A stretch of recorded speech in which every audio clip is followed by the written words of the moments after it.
All right, now you didn't hear it from me, but there's a caucus that's going to go down on Monday in the state of Iowa, and we've got all the candidates out just crisscrossing the straight. You're looking at a Hillary Clinton rally and a Carly Fiorina rally, and in that order, Ted Cruz, rounding it out. So it's anyone's call. We're told that up to half, maybe two-thirds of voters haven't made up their mind, which is wild to me. By now you'd think they would, but they haven't. So we'll see. A big issue that could come up besides the economy, as we mentioned at the outset of the show, and certainly if this congresswoman has her way, national security, ISIS, bad guys wanting to hit us over here and soon.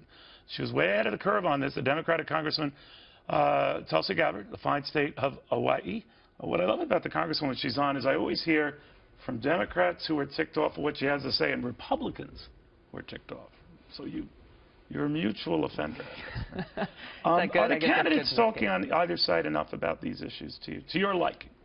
No, they're not. And they're not being held accountable for their positions on these issues of national security, on these issues of how to defeat not just ISIS, but Al-Qaeda, Jabhat al-Nusra, and a number of the other Islamic extremist groups that do pose a threat to the American people and the United States. Well, they say that it's the administration's fault for not being more diligent. Do you hear anything out of the Republican candidates that sounds more aggressive?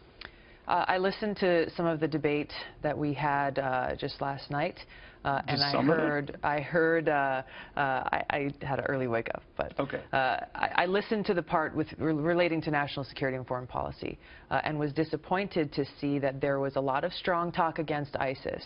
But the reality on the ground in Syria today is that if ISIS is defeated, you have Al-Qaeda affiliated group Jabhat al-Nusra that is poised to take over all of Syria and create this emirate or caliphate there that would be a hub for Al-Qaeda. In other words, another morphed terror group, right? Exactly. And that's always that's the key here, Neil, is that people talk about ISIS, but you're not talking about the ideology, the radical Islamist ideology that's fueling ISIS, Al-Qaeda, al-Nusra, and a whole variety of other ones. You know, Ted Cruz says you bomb until the sand glows. Well, I want to say why I think that there's not enough focus being put on these Islamic extremist groups with the current policy, which I think is important to recognize, and that is because the current policy is the United States is working with so-called allies like Saudi Arabia, Turkey, Qatar, and other states to overthrow the Syrian government of Assad and are aiding and supporting directly many of these Islamic extremist groups in doing that. So but we never know who our friends are, right? I mean, one group we think is going to be a group we can work with. We found out we can't work with them. Well, we need to know who our enemy is. We need to know who our enemy is in order to I don't think we ever do, Congresswoman. I remember the Arab uprising. We just celebrated, I guess, that 5th anniversary of that. We hooked up with the wrong folks. And that's why it's important for those who are seeking to be our commander-in-chief to exercise foresight, to have a military mindset to where they're making decisions that will impact our country, our men and women in uniform, how we expend our resources. They better be looking ahead to see what are the consequences to this decision. How will this country or that country react to the action that we take? What will our response to that be? And take that down the line so that we don't end up being in a position today where we're repeating the same mistakes of the past, just like we're seeing in Libya. 2011, the President, Secretary Clinton, Senator McCain, Senator Graham championed the overthrow of Gaddafi. The result today is a failed Libyan state, ISIS, Al-Qaeda, and Islamic extremist groups poised to take over and that emerge. country. Some of them are merging into one big Exactly, which is why you can't be attached to one specific Well, what do you think group. of Hillary Clinton's approach to this and her stewardship of the State Department? Well, I think it was a failed decision, like I said, right. by Secretary Clinton, the President, Senator McCain, and others, and they need to acknowledge that that was a bad decision in Libya.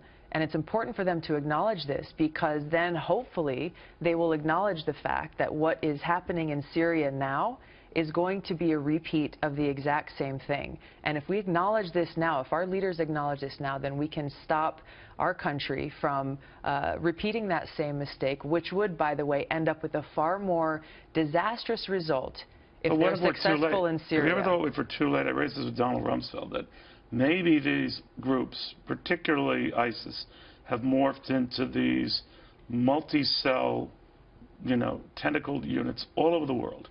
whether we had the arrest of a guy who was sympathetic in Milwaukee to this guy who was outside Disneyland Paris, that they're everywhere now. Well, I'll say this, the longer we wait, we've waited too long to take this threat seriously, to identify and understand and know our enemy and take action to defeat them. We should have done it immediately after 9/11 when they attacked us here on our soil. Right. But the longer we wait, the greater risk we are at of having to deploy American troops, of having to expend vast amounts of our American taxpayer dollars, our American lives, to go and defeat Well, we this never enemy. learned. Real quick, on Hillary Clinton, what do you think of her? What do you think of how her race is going? I think we've got an interesting race on the Democratic ticket. You haven't committed to her or Bernie Sanders? I'm a vice chair of the DNC, so I claim neutral territory. But you were just very critical of her. I would be critical, similarly, of any other candidate, and I have been, of other candidates. To be fair, you've gone after both sides. Who espouse those policies. But this email stuff and stuff that was top secret that might have been released, and now a bunch of emails that are too secretive to be released, does that concern you? I'm watching the investigation carefully to see how this thing goes through. Generally, of course, there should not be secret, classified, top secret information being put out into an open public server. This is so when she says it wasn't intentional, does that give any solace to you? I'm watching it carefully. I want to see how this investigation works out and see what they uncover. All right, Congresswoman, great pleasure seeing you, Tulsi Gabbard. We didn't even get to talk about Adele this whole time. Maybe next time, Congresswoman. Call Neil, Adele. Call Neil. She's not, but I'm sure I'm just missing the call. Pam in the control room, has Adele called? She's not. Okay, fine.